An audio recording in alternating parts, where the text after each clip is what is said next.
Hello student, आप सभी का स्वागत है अक्षय क्लासेज में। स्टूडेंट, आज की इस वीडियो के माध्यम से हम कक्षा 10 के हिंदी का अध्ययन करेंगे, जो कि 2024 बोर्ड परीक्षा की दृष्टिकोण से बहुत ही महत्वपूर्ण होने वाला है। इस वीडियो में हम आप सभी को 50 महत्वपूर्ण बहुविकल्पी प्रश्नों का अध्ययन कराएंगे, जो कि बोर्ड परीक्षा 2024 में 22 फरवरी को पेपर में 100% आएंगे। यदि आप इन 50 प्रश्नों को अच्छे तरीके से अध्ययन कर लेते हैं तो बोर्ड परीक्षा में आपको 20 में से 20 लाने से कोई नहीं रोक सकता है। तो बिना देर किए हम एक एक प्रश्नों को अच्छे से पढ़ेंगे, समझेंगे, ताकि हम भी टॉपर की तरह 95% नंबर ला सके। तो चलिए एक एक प्रश्नों को अच्छे तरीके से पढ़ते हैं। आपका प्रश्न है, राय कृष्णदास निम्न में से कौन थे? राय कृष्णदास निम्न में से कौन थे? निबंधकार, आलोचक, गद्य गीतकार या कवि? तो राय कृष्णदास क्या थे? तो गद्य गीतकार थे, यानी कि ऑप्शन ग बिल्कुल सही हो जाएगा। आपका अगला प्रश्न है, राज्यश्री के रचनाकार का नाम है गुलाब राय, जयशंकर प्रसाद, जयप्रकाश भारती, इनमें से कोई नहीं। तो राज्यश्री के रचनाकार का नाम क्या है? तो जय शंकर प्रसाद है। ऑप्शन ख सही हो जाएगा। चलिए, आपका अगला प्रश्न है कि महादेवी वर्मा द्वारा रचित निबंध है। महादेवी वर्मा द्वारा रचित निबंध है। ऑप्शन क है रेती का फूल, ऑप्शन ख है हंस, ऑप्शन ग है कादम्बिनी और ऑप्शन घ है क्षणदा। तो महादेवी वर्मा द्वारा रचित निबंध कौन सा है? तो निबंध है क्षणदा। ऑप्शन घ बिल्कुल सही हो जाएगा। चलिए, आपका अगला क्वेश्चन है कि निम्न में से शुक्ल युग का नाटककार है? हरिकृष्ण प्रेमी, लक्ष्मी नारायण मिश्र, विष्णु प्रभाकर या धर्मवीर भारती? तो शुक्ल युग के नाटककार कौन है? तो हरिकृष्ण प्रेमी जी है। ऑप्शन का बिल्कुल ही सही हो जाएगा। चलिए, अब आपका अगला प्रश्न है कि रागी शब्द का तद्भव रूप है। रागी शब्द का तद्भव रूप बताना है। ऑप्शन का है वादी, ऑप्शन ख है दासी, ऑप्शन ग है रानी और ऑप्शन घ है रागिनी। तो रागी शब्द का तद्भव रूप क्या होता है? तो रानी होता है। ऑप्शन ग बिल्कुल सही हो जाएगा। आपका अगला प्रश्न है कि श्री हरिप्रिया रमा किसके पर्यायवाची है? श्री हरिप्रिया रमा किसके पर्यायवाची है? तो ऑप्शन है यमुना का, ऑप्शन ख है सरस्वती का, ऑप्शन ग है राधा जी का या ऑप्शन घ है लक्ष्मी का। तो देखिए, श्री हरिप्रिया और रमा किसका पर्यायवाची है? तो लक्ष्मी का है। तो ऑप्शन घ बिल्कुल सही हो जाएगा। चलिए, अब आपका अगला प्रश्न है कि रसिक प्रिया के रचनाकार है। रसिक प्रिया के रचनाकार कौन है? ऑप्शन का है आचार्य केशवदास, ऑप्शन का है आचार्य हजारी प्रसाद, ऑप्शन का है आचार्य देव और ऑप्शन घ है भिखारी दास। तो रसिक प्रिया के रचनाकार कौन है? तो इसका राइट आंसर हो जाएगा आचार्य केशवदास। अब आपका अगला क्वेश्चन है कि निम्न में से मुक्तक मुक्तक काव्य के कवि हैं? भारतेंदु हरिश्चंद्र, कबीरदास, जगनीक या बिहारी? तो मुक्तक काव्य के कवि कौन है? तो बिहारी जी है। तो इसका राइट आंसर घ बिल्कुल सही हो जाएगा। अब आपका अगला क्वेश्चन है कि ललित ललाम के रचयिता है पद्माकर, मतीराम, भूषण या बिहारी? तो ललित ललाम के रचयिता कौन है? तो मतीराम है। ऑप्शन ख बिल्कुल सही हो जाएगा। प्रगतिवादी युग की दो विशेषताएं कौन सी है? सौंदर्य भावना, करुणा की भावना, नैराश्य की भावना, मानवतावादी प्रवृत्ति एवं क्रांति? तो देखिए, प्रगतिवादी युग की दो विशेषताएं कौन सी है? तो इसका राइट आंसर हो जाएगा मानवतावादी प्रवृत्ति एवं क्रांति। राइट आंसर डी सही हो जाएगा। चलिए, अब आपका अगला क्वेश्चन है कि प्रगतिवादी युग की कालावधि है।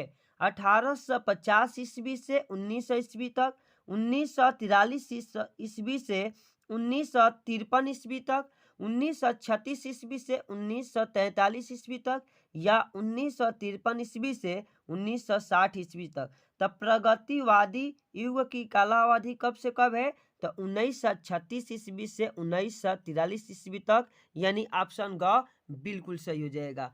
अब आपका अगला क्वेश्चन है कि निम्न में से छायावाद युग का कवि है? सुमित्रा नंदन पंत, नरेंद्र शर्मा, दादू दयाल या कुतुबन।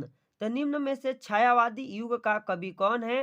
तो सुमित्रा नंदन पंत जी हैं। इसका राइट आंसर क्या हो जाएगा? तो क हो जाएगा। ठीक है, चलिए अब आपका अगला क्वेश्चन है कि पुहुप शब्द का तत्सम रूप क्या है?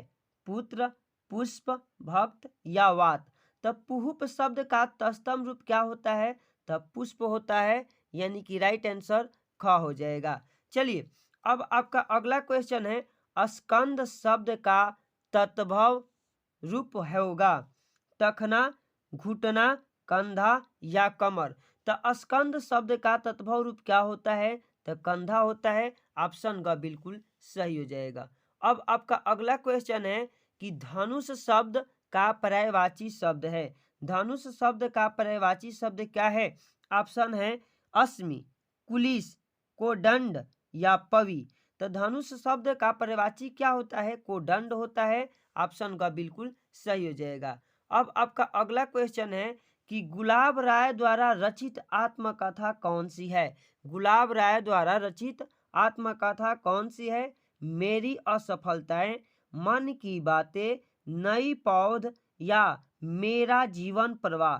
तो गुलाब राय द्वारा रचित आत्मकथा कौन सी हो जाएगी? मेरी असफलताएं। मेरी असफलताएं ऑप्शन क बिल्कुल सही हो जाएगा।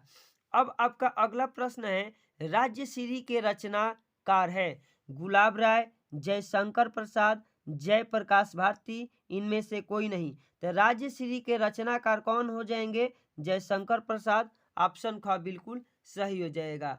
अब आपका अगला प्रश्न है कि मेरा परिवार रेखा चित्र किसकी कृति है? प्रेमचंद की, लल्लूलाल की, राम कुमार शर्मा की या महादेवी वर्मा की। तो मेरा परिवार रेखा चित्र किसकी कृति है? तो महादेवी वर्मा की है। ऑप्शन घ बिल्कुल सही हो जाएगा। चलिए अब आपका अगला क्वेश्चन है कि हिंदी गद्य का वास्तविक काल कब से आरंभ हुआ? 1850 ईस्वी से, 1900 ईस्वी से, 1938 ईस्वी से या 1919 ईस्वी से। तो हिंदी गद्य का वास्तविक काल कब से आरंभ हुआ? तो 1850 ईस्वी से। ऑप्शन का बिल्कुल सही हो जाएगा। चलिए अब आपका अगला प्रश्न है कि पंडित प्रताप नारायण मिश्र लेखक हैं? द्विवेदी युग के, भारतेंदु युग के, शुक्ल युग के या शुक्लोत्तर युग के। तब पंडित प्रताप नारायण मिश्र किस युग के लेखक हैं? तब भारतेंदु युग के लेखक हैं। ऑप्शन ख बिल्कुल सही हो जाएगा। आपका अगला क्वेश्चन है कि शुक्ल युग के सशक्त आलोचक एवं निबंधकार का नाम है? राधा चरण गोस्वामी, प्रताप नारायण मिश्र, रामचंद्र शुक्ल या राधा कृष्ण दास। तो शुक्ल युग के सशक्त आलोचक एवं निबंधकार का नाम क्या है? तो रामचंद्र शुक्ल जी हैं। ऑप्शन ग बिल्कुल सही हो जाएगा। चलिए अब आपका अगला क्वेश्चन है कि शुक्ल युग के प्रमुख इतिहासकार हैं?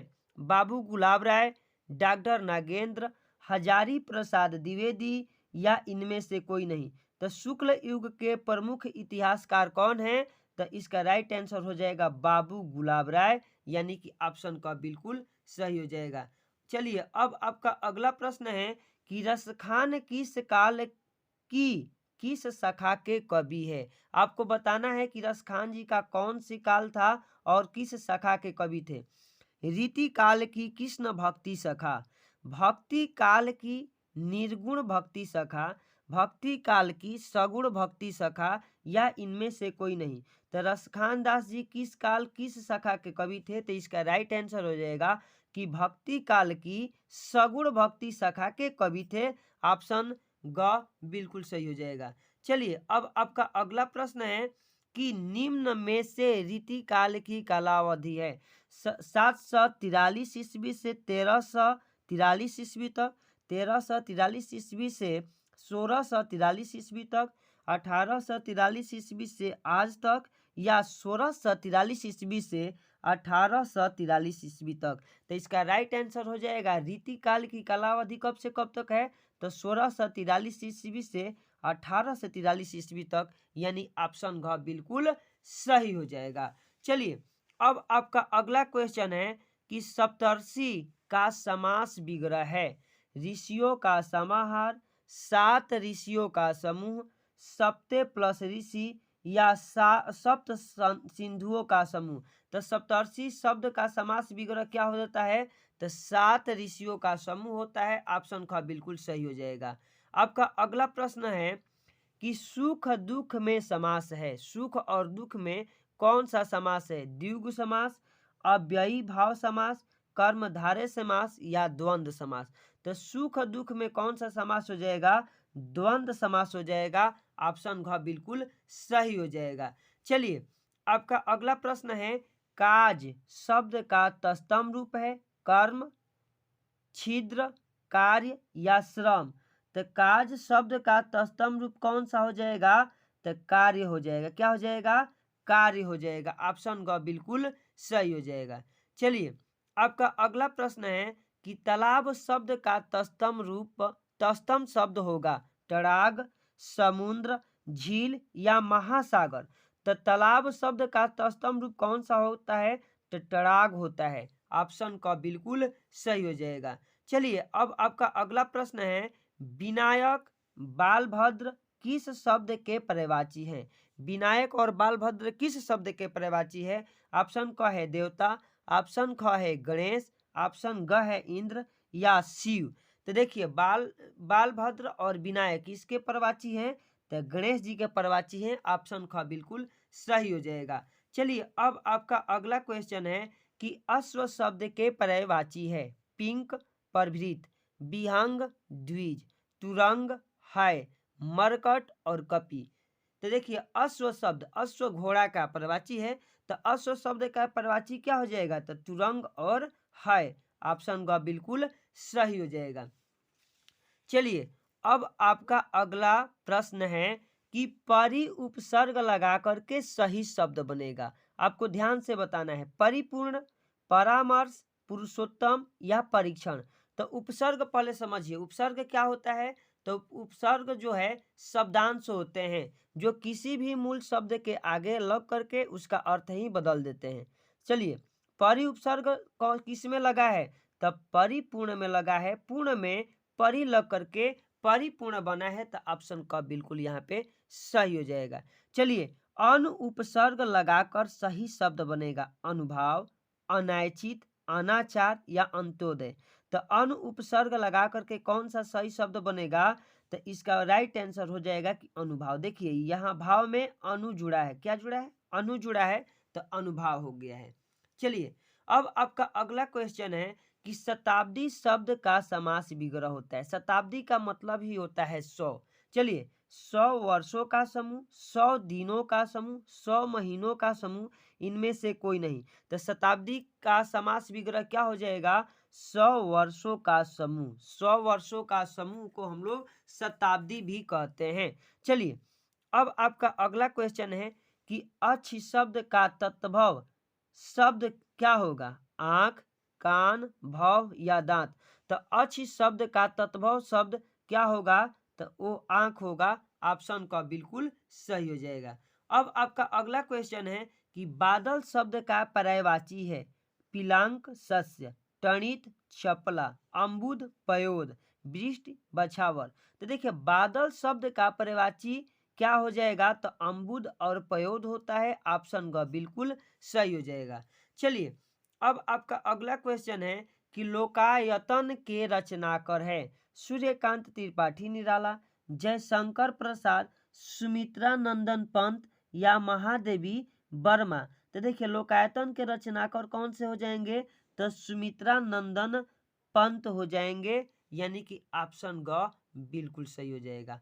आपका अगला क्वेश्चन है कि गबन की विद्या है नाटक, एकाकी, कहानी या उपन्यास। तो गबन क्या है? तो गबन एक उपन्यास है, यानी गबन की विद्या जो है, विधा जो है वो उपन्यास है। ऑप्शन घ बिल्कुल सही हो जाएगा। आपका अगला प्रश्न है कि गद्य को कवियों की डांट डांट कहा गया है, भंगिमा, कसौटी, ताल या रेखा। तो गद्य को कवियों की कसौटी कहा गया है। क्या कहा गया है? कसौटी कहा गया है। ऑप्शन ख बिल्कुल यहाँ सही हो जाएगा। चलिए, अब आपका अगला क्वेश्चन है कि रस मीमांसा के लेखक है आचार्य रामचंद्र शुक्ल, गुलाब राय, भगवत शरण उपाध्याय या जयप्रकाश भारती। तो रस मीमांसा के लेखक कौन है? तो आचार्य रामचंद्र शुक्ल जी है। ऑप्शन का बिल्कुल सही हो जाएगा। चलिए, अब आपका अगला क्वेश्चन है कि सेवा सदन उपन्यास के लेखक है जैनेन्द्र, यशपाल, प्रेमचंद या जयशंकर प्रसाद। तो सेवा सदन उपन्यास के लेखक कौन से हैं? तो प्रेमचंद जी है। ऑप्शन ग बिल्कुल सही हो जाएगा। अब आपका अगला क्वेश्चन है कि चिंतामणि के रचयिता है डॉक्टर राम कुमार वर्मा, आचार्य रामचंद्र शुक्ल, जयशंकर प्रसाद, प्रेमचंद। तो चिंतामणि के रचयिता कौन है? तो आचार्य रामचंद्र शुक्ल जी है। इसका राइट आंसर ख हो जाएगा।